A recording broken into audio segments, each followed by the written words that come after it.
Вы учились в музыкальной школе, да. На какой инструмент? Я учился первый год на аккордеоне.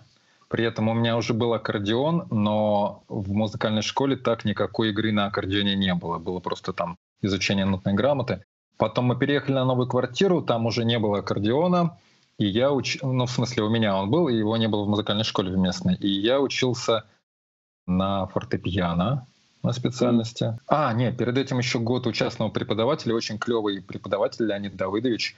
Он там прям учил и петь, и сольфеджио, и играть на всем, и композиции. Ну, в общем, классно. А потом уже 2 года музыкальной школы, после чего я ее бросил. Вот я, честно, ни года в музыкалке не был, но музыке отдал 3 года. Причем я первую музыку писал в MIDI формате. Я, конечно, могу сейчас что-то в ней подобрать, но это уже будет сложно, потому что там уже... Я отвык от MIDI полностью, потому что там мышкой кликаешь на каждую ноту, это танцы с бубном, честно. Да, лучше, когда есть инструмент, гитара или клавиши. 100 раз проще.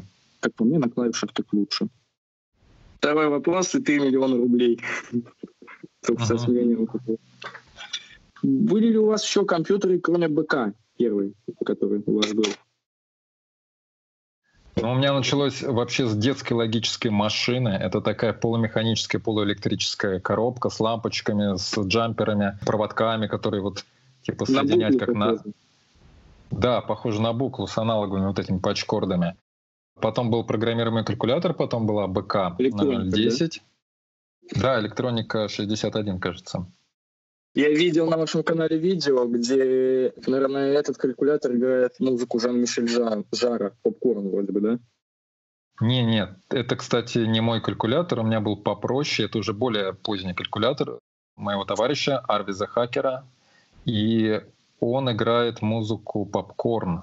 Не Жан-Мишель Жара, а попкорн, такая известная, тоже синтезаторная. Нет, он Пэкмана играет. Мы делали и попкорн, и Пэкман, но вот в этой записи на Ютубе там из игры Пэкман. Потом после БК у меня уже PC появилась и Амига. Амига? И там вы, конечно же, пользовались протрекером, да? Амиговским. Да, но я не очень много им пользовался. Я уже к тому времени, у меня раньше была еще PC, поэтому я писал как бы основу на PC, потом перегонял на Амигу и под совместимость с Амигой уже что-то доделал на Амиге, чтобы на Амиге гарантированно правильно игралось. Вот так я ее использовал. 3-й вопрос. Самая первая программа для написания музыки. Ну, типа трекер. Вы сначала пользовались трекером, больше там секвенсов никаких-то пока и не было. И в мыслях не могло быть. Самый первый трекер. Самый первый трекер это был Scream Tracker 2. Но до трекера еще я пытался программировать звук, то есть писать на Basic или там даже на ассемблере, просто с PC-спикером что-то туда слать, выдавать какие-то звуки, музыку из Арканоида там делал. Вот. А трекер именно Scream Tracker 2. 4-канальный, который Future Crew написали, да? Future Crew, да. С саммитами Лекта написал его, да. Тогда еще будущая группа Future Crew, да? По-моему, они уже тогда вместе все были, потому что первые треки на Scream Tracker 2 написал уже Скавен и Purple Motion. То есть они тогда все учились, жили в одном городе, жили на соседних улицах и учились более-менее в одних там школах. То есть они уже как группа, в принципе, работали. Вспомнил Highways от Скавена. Хороший трек. Крутой. И мой драм-ремейк, конечно же. Ставил современные барабанчики вместо обычных. Это не тот, где... это нет, у него еще был STM такой, назывался «Лада». Он начинался со звука завода автомобиля. Но «Лада», как бы, она же... «Жигули» продавались наши и в Финляндию, и в Германию. Они знали, что это за машина. И первые где-то там секунд 30 эта машина пытается завестись просто. Звук вот попытки завести машину. Такой STM у него был у Скавена. Иронично, да. 4-й вопрос. Присоединение к The Sense. Ну, собственно, мы с моим другом, с одногруппником в институте, на 2-м курсе института, и вместе создали эту группу. Это был 94-й год, конец 94-го года. То есть и вы практически основатель этой группы, да? Или полностью? Ну да, СНДС изначально означало Саша and Саша. Но это случайно получилось. Мы просто сокращенно писали Саша и Саша. Нас обоих зовут Саша. Мы подписывали наш первый совместный трек. как бы не хватало букв, и получилось СНДС. И тогда мы увидели, что Sense — это получается как бы пески, Да. песок, вот, во множественном числе. И мы такие, типа, о, клево, так и назовемся. Вот, и это было со мной и с Александром Васильевским. Так что мы вдвоем основателя. Она, получается, эта демо-группа жива до сих пор.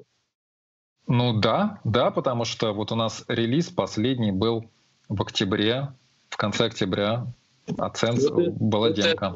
Вот эта вот демка, там где разноцветная такая видео, Stop Engine, да? Ну да, такой поп-арт абстрактный.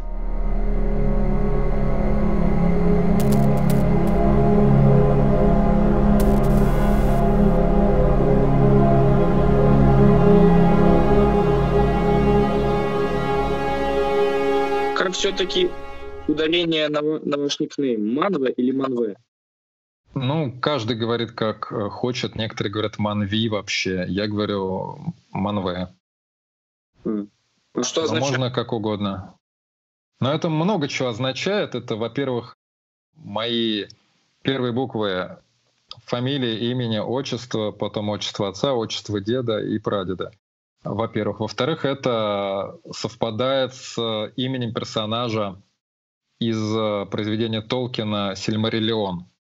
И у меня есть... Там же Манве на конце. Нет, в английском языке нет буквы «ё». Я видел в интернете, что там на конце русская буква «ё». Ну, может быть. Ну, как бы мне точное совпадение не требовалось, вот, поэтому так. 5-й вопрос. Я читал на Википедии, что вот был же такой мультик детский, развивающий, «Уроки тетушки Совы», да? Вот. Увидел, что The Sense писала музыку. Вы писали музыку к этому мультику вместе с Андреем Литвиновым, так?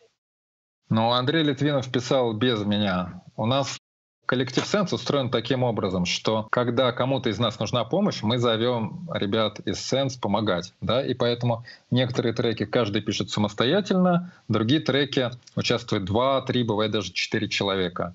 И это писал Андрей без моего участия. Как же позвали The Sense писать? Про сову это надо у Андрея спрашивать. Я не знаю, я могу рассказать про какие-то другие проекты, в которые через меня поступали запросы на участие. Вот. Но вообще у Андрея довольно обширные связи с питерской игровой индустрией, потому что он со времен Спектрума давно крутится в этой тусовке. И вообще он... В 2005 году написал музыку для первой спектрумовской игры, да? Да, может быть, даже на самом деле немного раньше, но вот такой релиз официальный, да. Он просто писал прям с самого начала, когда Спектрум появился в Питере. Он был одним из первых музыкантов из ранних. Поэтому его до сих пор хорошо знают. И питерская игровая индустрия, она во многом вышла именно из спектрумской тусовки. Поэтому, ну, там как бы и смежные проекты. Кто-то в игровую индустрию подался, кто-то в киноиндустрию, мультфильмы рисовать, поэтому его зовут. А у меня больше московская демосцена, московская трекерная тусовка. Меня зовут больше сюда. Но участвуем мы часто вместе. Понятно. 6-й вопрос. Самая первая демка The Sense. Самая первая это была, по-моему, 128-байтная даже на Enlight 96 или 256-байтная игра «Жизнь», по-моему, была написана в 256 байт. Вот. Чего себе. Такой маленький, слишком маленький размер. Да, но под DOS там довольно просто на ассемблере писать, оно все компактное получается. Это была первая, потом, ну это как бы не демка, это маленькая интро, 256 байт, а именно большая демо это была, как ни странно, мы ее дописали только к 99-му году, в 99-м году демо Кауса Прима, вот прям полноценная. Еще были демки в 96-м, 97-м годах, но они были не от Sense, потому что Sense это была группа на платформе PC, а на платформе БК я выпускал и с ребятами, у нас там другой коллектив был, мы выпускали под именем группы Строгино Sound, просто Строгино Programming Company, вот так называлось, Строгино Programming Company. Строгино Sound Tracker, что-то вспомнил. Да, Строгино Sound Tracker — это наш трекер, а группа называлась Строгино Programming Company, вот так. 7-й вопрос. Почему не вышла демка с треком Neurolight вашим? Я тогда работал в рекламном агентстве, и параллельно с работой, прям сидя на работе, после работы, когда время оставалось, я сидел, делал дизайн, рисовал, как должны выглядеть сцены всякие, вот. И музыку тогда же правильно писал. А Вархавк, он в это время программист, он сидел в Ростове-на-Дону, и мы переписывались по Фидо, что и как там делать. И потом, если я правильно помню, он увлекся подготовкой демопати. В Ростове-на-Дону решили провести демопати. «Парадокс» она называлась. В 99-м году, потом в 2000 году. Он сильно погрузил... В 2000 году, насколько я помню, была ваша демка «We'll See You Soon», да? Да, вот мы с Вархавком написали ее в начале 2000 года. И в середине 2000-го мы работали вот над этой Neuralite, но Вархавк был захвачен уже подготовкой к демопати в Ростове-на-Дону. Ему было просто не до этого. Но он какую-то свою демо написал параллельно, то есть у него свой еще проект был. В итоге просто ему времени не хватило, он был загружен вот этими всеми проектами ростовскими. И у нас вот эта связь немножко потерялась, мы не смогли это доделать. И Neuralite так и никогда не выйдет, эта демка, да? Ну да, он просто присылал какие-то наработки, кусочки кода, посмотреть, что получается, но дальше этого не продвинулось. Есть только эскизы, музыка и пробные кусочки, вот так. Музыку я уже много раз слышал. Сегодня слушал, кстати, именно свою обработку. А есть где-нибудь коды посмотреть тоже этой демки недоделанной? Да я что-то сомневаюсь, я даже и эскизов что-то не припомню. Осталась только обложка, которую рисовал Фраун. У меня есть товарищ из Питера. Он сейчас, кстати, кинорежиссер. В этой песне Neuralite он спел часть вокала, там часть моего, часть его. И он рисовал обложку. Вот обложка осталась. А вашего вокала я не слышал в этом треке. Я слышал только Фрауна. Значит, это как бы не расширенная версия. Вот. В расширенной версии там еще в начале мой вокал. Да, ну я на сайте ftpmodland.com скачивал и тот модуль. И не слышал. Ну, можно на SoundCloud посмотреть. На SoundCloud я точно выкладывал полный.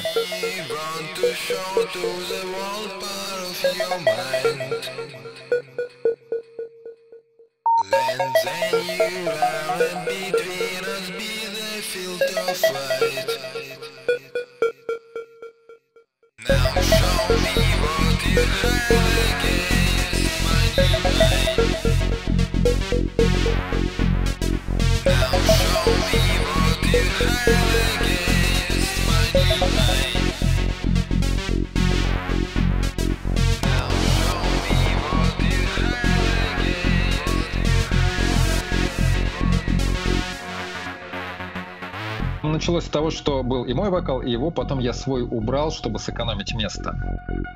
Чтобы влезть в 4 мегабайта, потому что эту работу я отвозил на конкурс, она участвовала как раз на конкурсе в Ростове-на-Дону. И пришлось выкинуть мой вокал. 8-й вопрос. Возможно быть, вы припомните первую казуальную игру, или не казуальную, возможно, с музыкой от The Sense. Я не помню. Первую, да. Наверное, да. Эта игра называлась «Пинбол» по-русски. Она выходила на компакт-диске. Пинбол, да. Пинбол. Довольно большая игра. Куча графики. Там художники рисовали все это, прорисовывали все эти пинбол-столы. Программисты там механику прописывали. Все сложно было. Прям была такая компания, сидела и работала. Офис такой, типа на съемной квартире был офис, несколько компьютеров, все сидели и работали. Вот. А музыку туда писал я и Slightly Magic, Павел Воробьев. Вот, это был 99-й год, первая игра такая большая с нашей музыкой. Помните ли вы период времени, когда вы полностью отказались от трекера, ну или, конечно, или не полностью, перешли на потоковую музыку в секвенсах? Я помню, я купил Macintosh, и на Маке не было нормальных трекеров. На работе у меня был Macintosh, Домой я купил ноутбук Macintosh. Но в 2008 году это точно было. Может быть, еще даже и раньше, я не помню. 2007-2008 год. Просто не было трекеров на Маке. И это был мой единственный домашний компьютер. Шизм тогда не портировали под Mac? Нет, тогда шизма не было еще вообще. Он появился попозже. Шизм был, наверное, только под Windows или под Linux. Ну, насколько я помню, в 2004-м люди еще даже импульс-трекером пользовались. Я сам пользовался импульс-трекером, когда работал в компании Sunny Games. Дома у меня был Macintosh, а в компании Sunny Games на работе вот тогда уже была PC. И там я в импульс-трекере писал. 9 вопрос. Чем занимается демогруппа The Sense в настоящее время?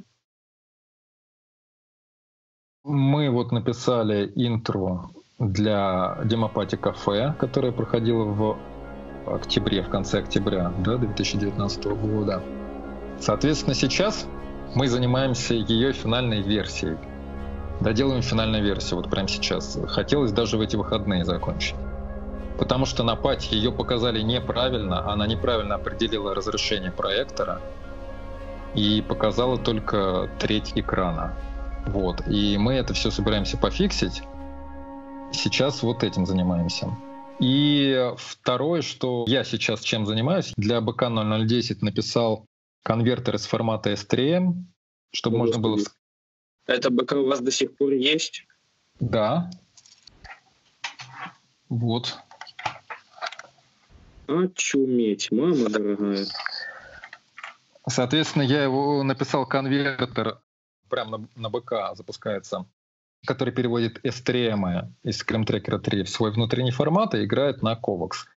И сейчас есть с этим... Ну, он, правда, трехканальный, так играет. БК быстрее ничего не тянет. 3 канала она может играть.